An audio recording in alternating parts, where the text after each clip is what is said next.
Normally, when a life event happens, it creates a real estate transaction. Now, life events are still happening. Why aren't more homes being sold in today's market? In April, the number of closed sales were down 35% in Douglas and Sarpy County. In today's video, I thought we would crunch some numbers and show why some homeowners are choosing to stay in their current homes.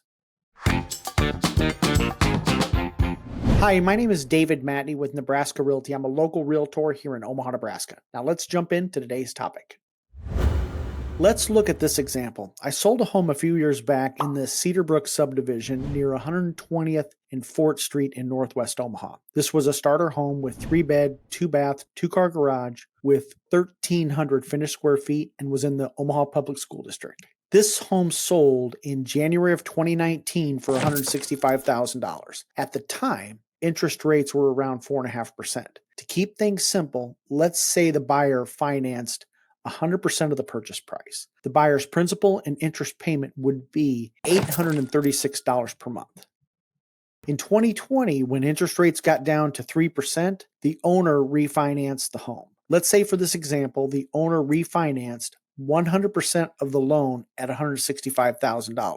The buyer's monthly payment, and this is just principal and interest, is now only $695 per month. Fast forward to today, and the owners would like to sell and buy a larger home. And let's say the owners would like to upgrade to a 4-bedroom home in the Elkhorn Public School District. Their current home is worth about $250,000, so they decide to list and they accept an offer for $275,000.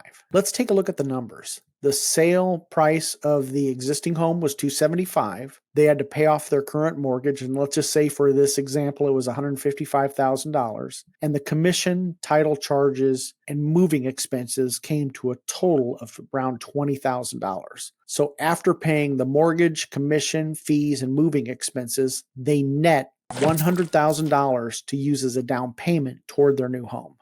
The price of their new home they'd like to buy is $475,000. It's a 4-bed, 3-bath, 3-car ranch with 2,800 finished square feet and is located in the Elkhorn Public School District. All right, let's take a look at the numbers. The price of the home is $475,000. They're coming in with a down payment of $100,000. That means they're financing $375,000. The interest rate at 6.5% for a 30-year fixed rate mortgage, their monthly payment on their new house is $2,370 per month, and that's just principal and interest only. Remember, it's not just about payment. You got property taxes and insurance. The taxes on their current house are currently at $4,400 per year, and the taxes on their new house are going to be over $7,000 per year. It really comes down to a question of how bad do they want to upgrade? Is the upgrade worth paying $1,675 more in monthly payment? It's going to depend. Maybe it is. It's an individual decision. If you were in this homeowner's shoes, would you move? They have a term for this, and it's called the golden handcuffs. Some sellers feel trapped in their current home. According to an article in the Wall Street Journal, 2/3 of all primary mortgages have an interest rate of 4% or below. What happens is when many of these homeowners choose to stay, it forces new buyers entering the market either to buy new construction or they're being priced out of the existing market because they can't afford to purchase a new home. Currently, we only have 90 homes on the active market in Douglas and Sarpy County between the price of $200,000 to $300,000.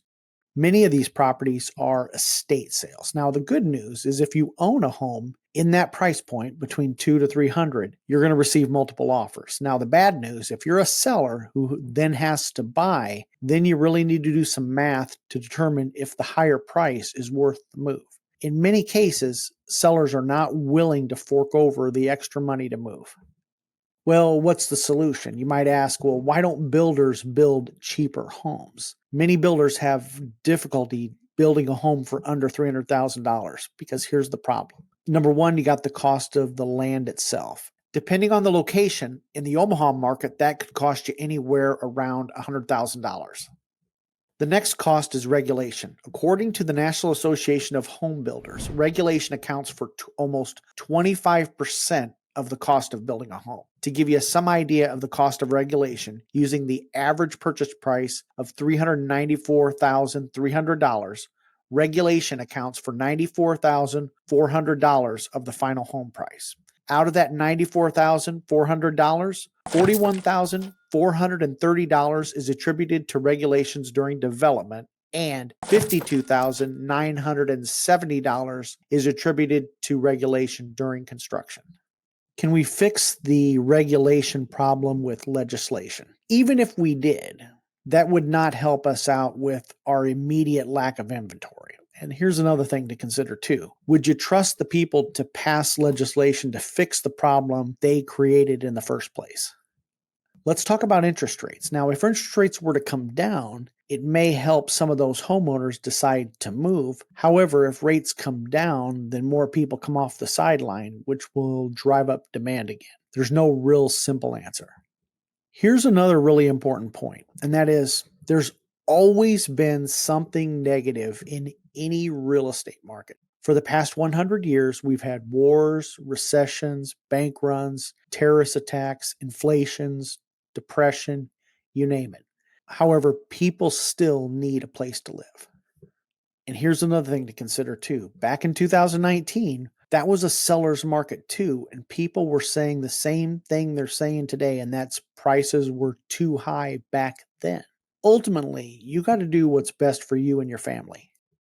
Let's say you decide to do the upgrade and pay for it. 10 years from now, chances are you'll be glad you made the upgrade. As long as the numbers work and you stay within your budget. You want to buy a home you can afford. And the great thing about Nebraska is that we still have affordable homes compared to other markets.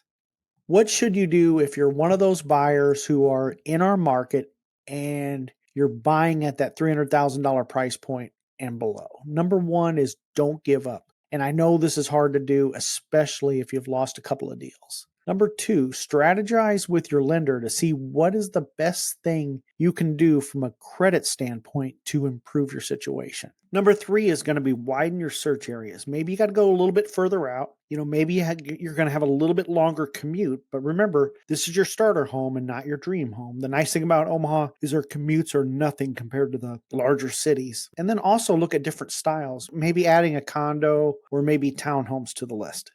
Number four is going to be look at for sale by owners. Many for sale by owners don't get the same exposure. Some might have poor photos, so they may not show as well online. And there might be some opportunity there. So your agent can still help you buy a for sale by owner.